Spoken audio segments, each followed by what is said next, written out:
obviously Detroit's always been a place for the maritime community and for shipping, and there was a shipping family who, at the death of the matriarch, Julia Anderson, she donated money to build a stone church that would be for the maritime community. And that little stone church, within a stone's throw of Detroit's tallest buildings, has, for the past 183 years, served a simple purpose.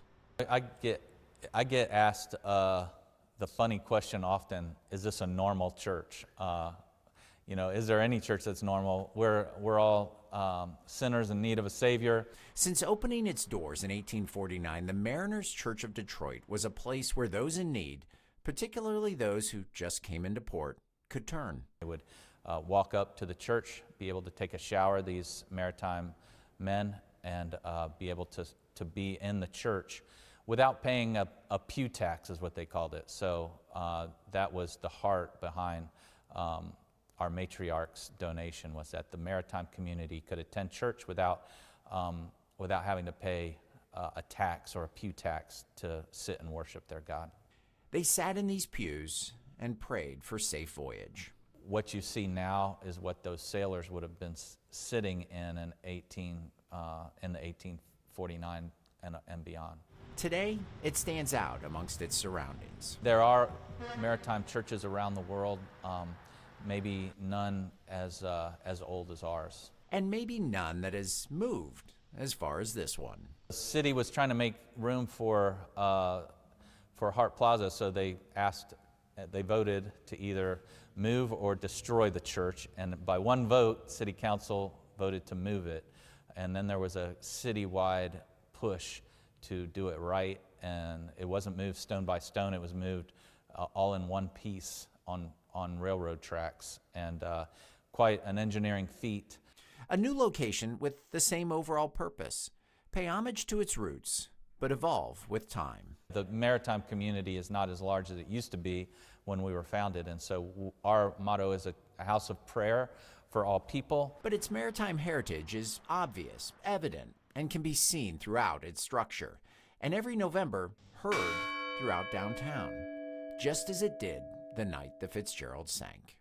The Edmund Fitzgerald story is really captivated the imagination of everyone around the world, but particularly the Great Lakes.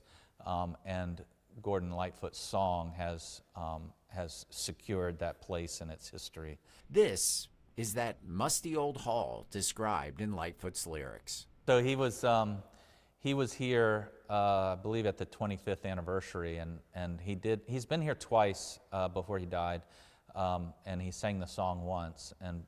And when he sang the song here at the church, he saw how beautiful the church is and said, "Oh, this isn't a musty old hall. We'll call it a rustic old hall." So yeah, he changed the lyrics on that one after singing the church. But he sang of the events of that November night, 1975, and the decision by then Bishop Richard Angles, who had quietly heard from those on the scene of the trouble the Fitzgerald was having in faraway Lake Superior. He was first to be told about the trouble that the Edmund Fitzgerald was having, and then when he was told that the ship was actually lost and there probably would be no survivors, he came here for prayer, and in prayer he was compelled to go 100 feet from where I'm sitting now and ring our bell, which still rings today.